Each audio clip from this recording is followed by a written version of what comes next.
പ്രസംഗിയല്ല തീരുമാനിക്കുന്നത് വചനത്തിന്റെ അർത്ഥം എന്താണെന്ന്. പ്രസംഗകന്റെ ആശയമല്ല വചന ശുശ്രൂഷ. ഒരു പുൾപിറ്റ് ഉണ്ട്. ബൈബിളിൽ ആദ്യമായിട്ട് പുൾപിറ്റ് കാണുന്നത് നെഹമ്യാവ് 8 ബൈബിളിലുള്ളതാണ്. പുൾപിറ്റ് ആണ്. ഈ വാക്യത്തിലാണ് പ്രസംഗത്തിനായി ഒരുക്കിയിരുന്ന ഒരു പ്രസംഗപീഠം. എസ്ര എവിടാ നിൽക്കുന്നത്? ജനത്തിന് മീതെ എന്ന് പറഞ്ഞാൽ പുൾപിറ്റ് മാത്രമല്ല, ഒരു സ്റ്റേജും ഉണ്ട്. എന്തുകൊണ്ട്?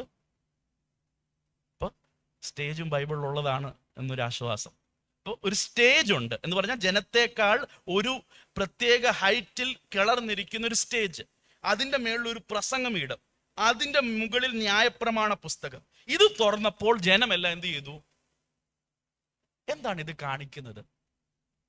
ഏറ്റവും ലളിതമായി പറഞ്ഞ, ഏറ്റവും സിമ്പിൾ ആയിട്ട് പറഞ്ഞാൽ, the word of God is above everything. ഈ ചർച്ചിൽ ഏറ്റവും ഉയർന്നിരിക്കുന്ന ഒരു ക്യാമറ ഉണ്ടെന്ന് ഞാൻ സമ്മതിക്കുന്നു. പക്ഷേ ശരിക്കും ഈ ചർച്ചിൽ ഏറ്റവും ഉയർന്നിരിക്കുന്നത് എന്താ? The pulpit. ഇതിന്റെ അണ്ടറിലാണ് ഇവിടെ ഇരിക്കുന്ന എല്ലാവരും, വചനം പറയുന്ന ഞാനും. The pulpit is above the people. The word is above the people. പ്രസംഗിയല്ല തീരുമാനിക്കുന്നത് വചനത്തിന്റെ അർത്ഥം എന്താണെന്ന്. പ്രസംഗകന്റെ ആശയമല്ല വചന ശുശ്രൂഷ.